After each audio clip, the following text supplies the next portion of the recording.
Salut à tous! Dans cette vidéo, nous allons voir ensemble deux rebondissements majeurs qui secouent la planète foot. On commence tout de suite avec l'OM, qui a connu une défaite amère face au RC Lens.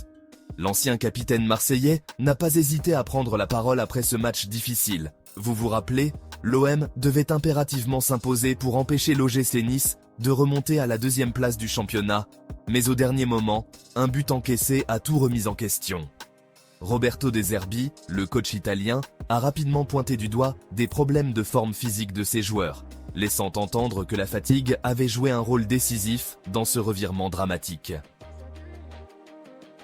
Au cœur de cette défaite, Valentin Rongier, ancien milieu de terrain de Nantes, n'a mâché ses mots. Interrogé après la rencontre, il a souligné une attitude défaillante de ses coéquipiers en expliquant que trop contrôler le jeu avait conduit à une perte de vigilance, surtout lors des récupérations de balles.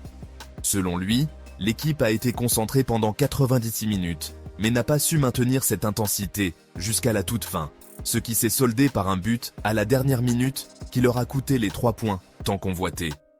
C'est une véritable claque pour les supporters et un signal fort pour l'équipe qui doit rapidement se ressaisir. D'ailleurs, les Marseillais se préparent déjà pour leur prochain choc contre le Paris Saint-Germain, un match crucial qui pourrait redéfinir leur saison. Si vous aimez ce genre de contenu et que vous ne voulez rien manquer de l'actualité foot, n'oubliez pas de vous abonner à notre chaîne et d'activer la cloche de notification. Mais ce n'est pas tout.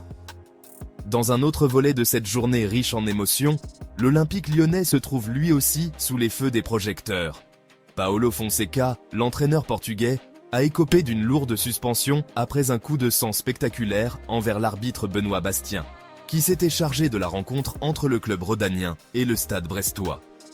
Cet incident a eu des répercussions immédiates puisque Fonseca ne sera pas présent sur le banc de touche lors du choc contre l'OGC Nice, qui se tiendra ce soir même. Malgré cette absence, le staff lyonnais a su faire preuve de réactivité en trouvant des moyens alternatifs pour guider l'équipe. Fonseca, bien que privé de l'accès au vestiaire, prévoit de donner sa causerie directement à la sortie de l'hôtel, s'assurant ainsi que ses conseils tactiques ne manqueront pas d'impacter la rencontre.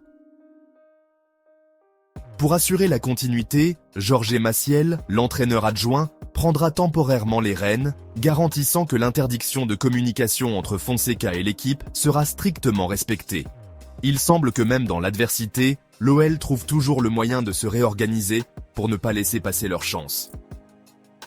Pendant ce temps, du côté de l'OGC Nice, c'est Franck Hez, leur coach, qui sera suspendu pour ce match décisif. Ce coup dur affecte les deux camps dans une rencontre qui pourrait bien être déterminante pour la qualification européenne à l'issue de la saison. L'enjeu est immense et les supporters attendent avec impatience de voir comment les équipes vont s'adapter à ces situations exceptionnelles.